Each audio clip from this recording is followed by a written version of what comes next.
Magandang araw at ito po ang ating panibagong update. Naku po, mukhang tina-target ngayon itong si Mayor Baste at lalong-lalo na ang tumatarget ngayon sa kanya ay itong DILG sa pamumuno ni Secretary Abalos. Una nagpalabas ng statement itong si Secretary Abalos na umano'y nakakadisturbo umano and afraid ang nangyaring hakbang ng maisog sa Cebu Pre-Rally at ilan umano sa mga lokal opisyal ang nagrereklamo. Naku po mga kababayan po natin, sino ba ang sinasabi niyang mayor o lokal opisyal na nagrereklamo na inappropriate at disturbing ang nangyaring hakbang ng maisog sa Cebu? Hindi niya pinangalanan, ibig sabihin posibleng gawa-gawa lamang ni Abalos ito, mga kababayan po natin, kung sino ang kanyang tinutukoy na mga public official na nagrereklamo may permit naman ang ginanap na rally at walang gulo, napaka-peaceful po at karapatan ng mga Pilipino kung mag-join sila sa mga ganitong klaseng event at dahil sinulatan umano itong si Mayor Baste at palagay ko ang sulat sa kanya ay mukhang ito ay warning na hindi siya dapat nagsasalita ng masyadong masyadong bulgar. Lalo na ang kanyang binanatan ay Pangulong Marcos nga mga kababayan po natin. At una na ngang lumabas sa social media na umano'y kinausap ni Lisa Marcos ang ilang mga mayor at pinagbawalan na makipag-join sa gaganaping hakbang ng maisog sa Cebu. So which is parang nagiging totoo nga mga kababayan po natin. At ang nagsalita na si Mayor Rama at itong si Mayor Basti ay mukhang pinag-iinita ngayon. Ngunit si Mayor Basti, mga kababayan, ay hindi talaga nagpapatinag at palaban. At imbis na matakot o kumalma, sinagot ba itong allegation sa kanya, mga kababayan po natin, at hindi nga ito natatakot. Alam mo naman, ang pinagmanahan niya nga ang kanyang ama na talagang tapang, kung tapang talaga ang pag-uusapan. At ito ang kanyang tugon sa sulat sa kanya ng DILG na umano'y disturbing ang kanyang ginawa at syempre ang kanyang tono ng pananalita na alam po natin na napakaangas po at hinangaan ng karamihan sa ating mga Pilipino dahil lumabas ang totoong tapang ni Baste at nakita nila yung batang digong sa pagkatao ni Baste. Ito yung kanyang sinabi mga kababayan po natin. Alam nyo kung ano talaga yung disturbing masyado. Korupsyon, drugs, kriminal.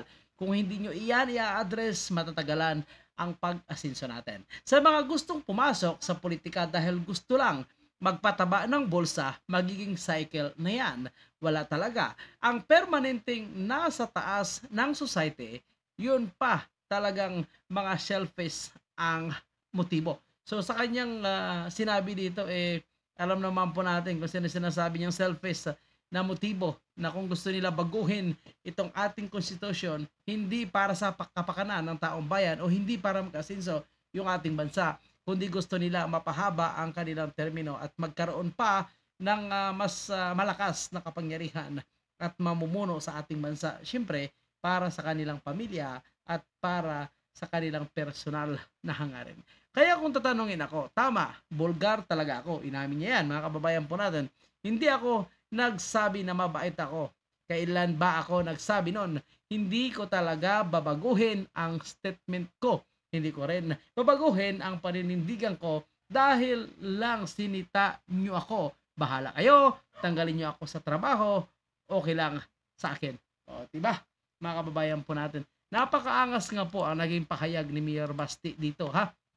Dahil imbis na magdahan-dahan o medyo matakot dahil mukhang binabantaan nga siya sa kanyang pagiging mayor dito sa Davao, abay lalo pa itong nagiging matapang at alam po natin mga kababayan po natin na wala namang kinakatakutan itong mga Duterte, ang dugong-digong lalo na kung sila ay nasa katotohanan which is ang kanilang ginawang hakbang ng maisog sa Davao ay para ilabas ang mga korupsyon, anomalya na nangyayari ngayon sa ating bansa at masamang motibo nitong People's Initiative at umanay pagbabago sa ating konstitusyon. Nilinaw po ni dating Pangulong Digong na pabor siya sa Chacha basta't hindi mag-extend ang Pangulong Marcos at ang susunod man kung sino ang manalo sakali. Kung talagang gusto nilang baguhin ang termino ng Pangulo po natin, pwede sa ibang taon na, hindi sa ngayon.